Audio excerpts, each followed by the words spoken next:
So we are on day 5, which is incredible.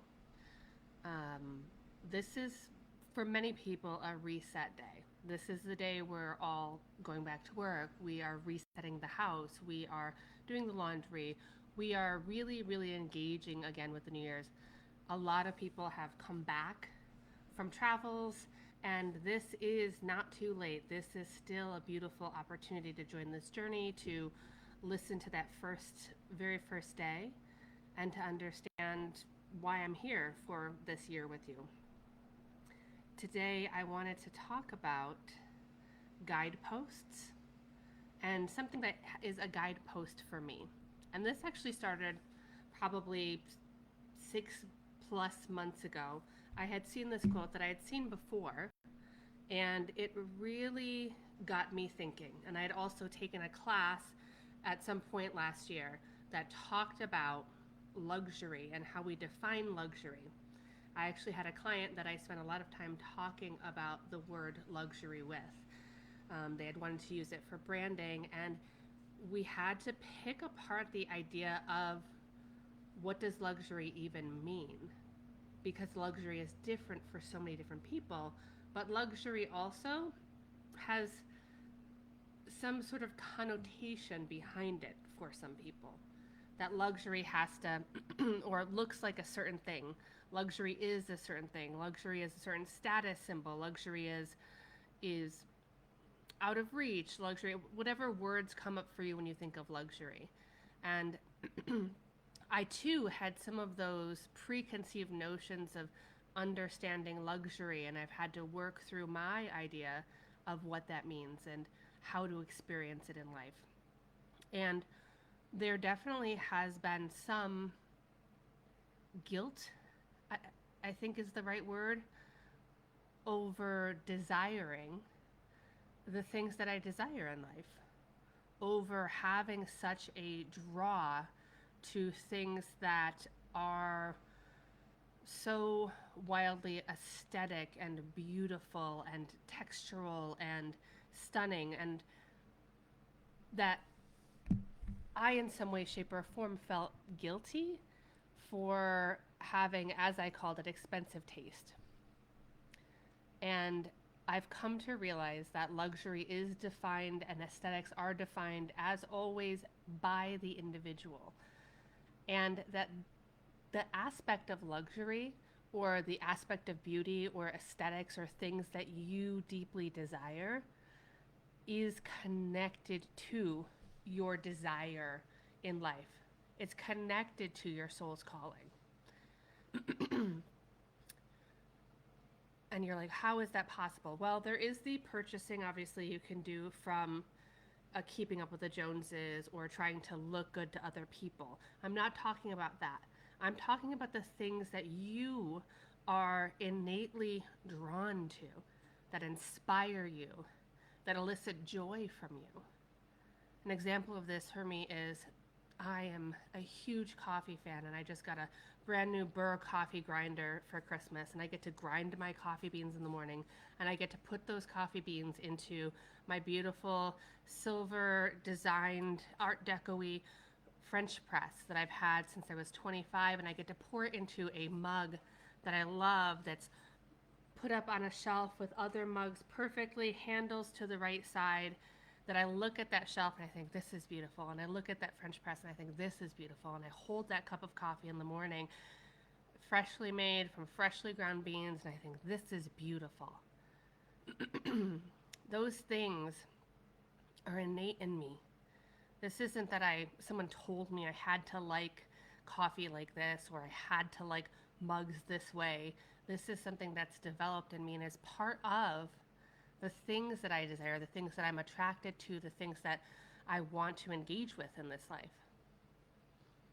And so just hear this out, that however you define that luxury or that beauty for yourself, that's coming from that pure essence within you, is part of the desire, is part of your being, is part of your year of being. And to feel guilty for desiring beautiful things or whatever is beautiful to you, right? That could be an entire new hunting outfit or an entire new,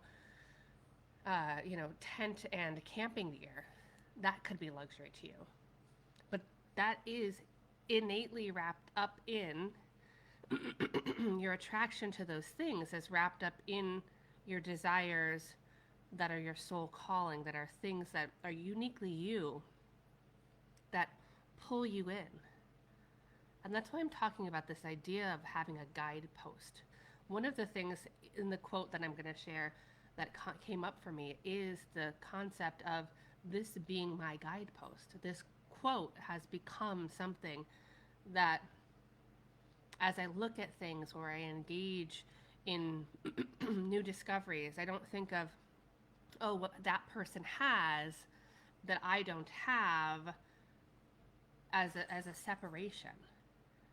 I look at it as, or a place to be jealous. I say, wow, that's beautiful. And that will be my life.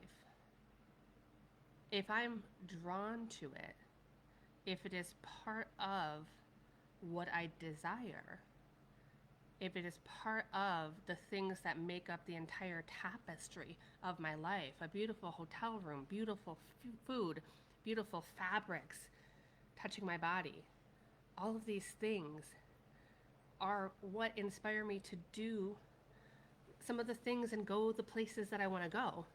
My deep desire to spend a large portion of my life traveling is not because I can't stay in one place for long. I've been in the same town for the last 14 years.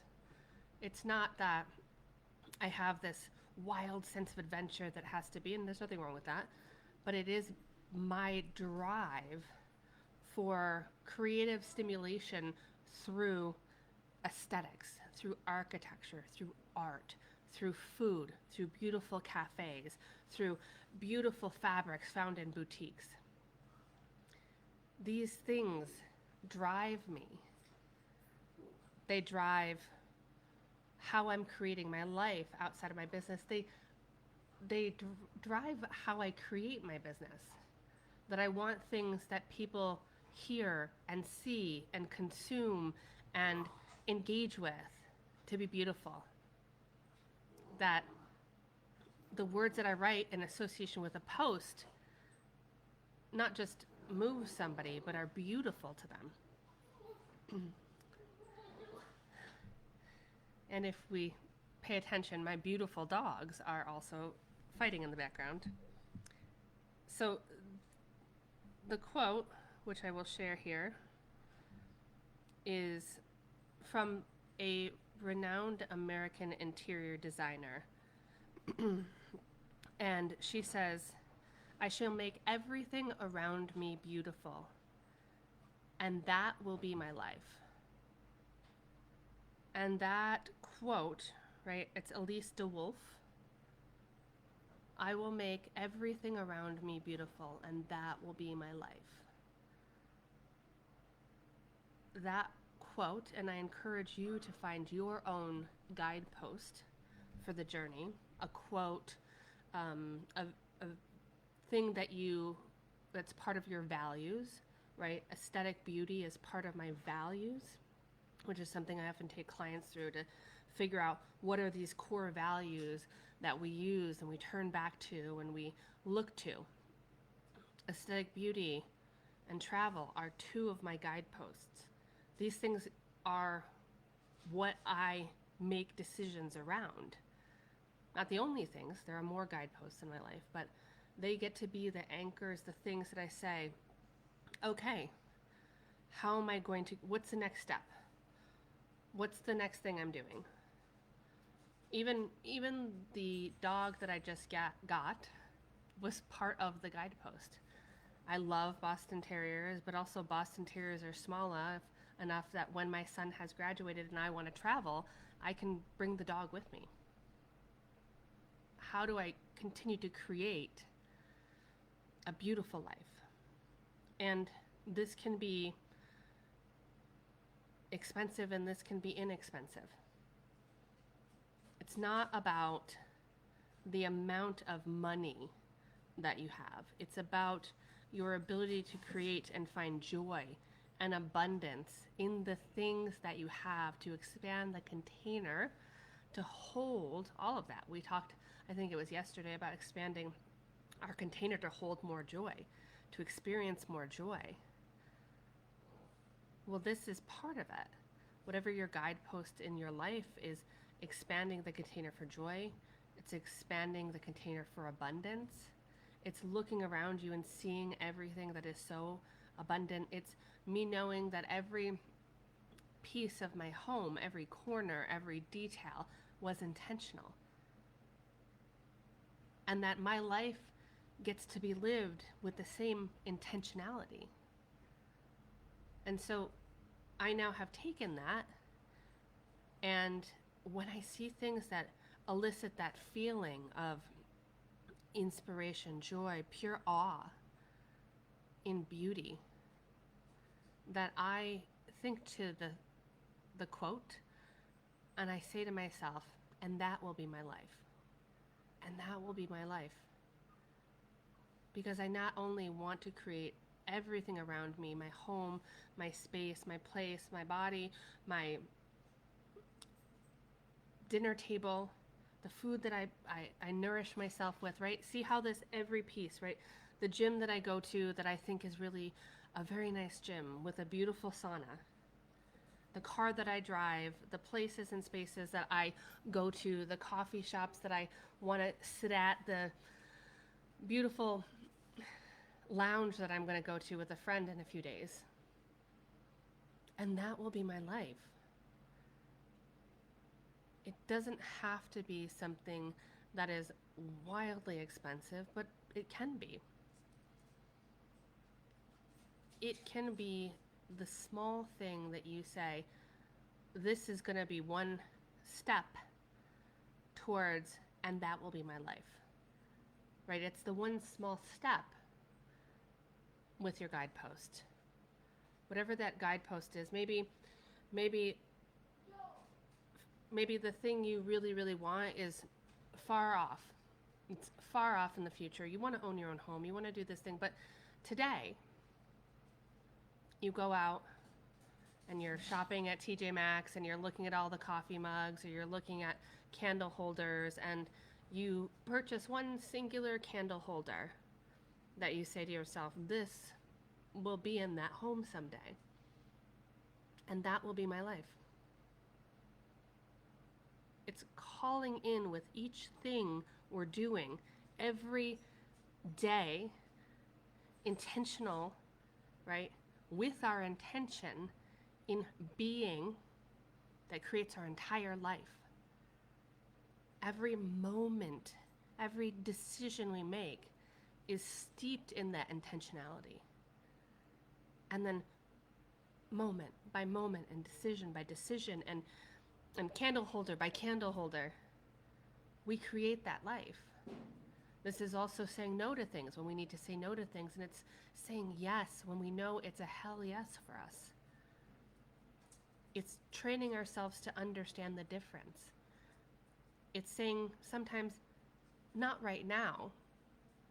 Maybe it's not in the budget at the moment. Maybe it's not in alignment with me today. And that will be my life.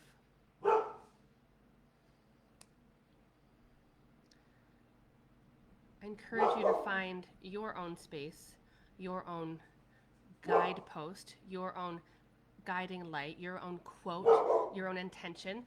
Tomorrow I'm going to talk more about the year of being. Being, love the dogs and that. Being is the word that I've chosen as my intention for the year. But being gets to be the whole being, the whole encompassing of your being, and whatever intentional word you have created, and whatever guideposts you start to gather along the journey of figuring all of this out. I thank you for listening. We will talk more tomorrow about being and really what the energetic meaning behind being is. Much love. Enjoy your evening.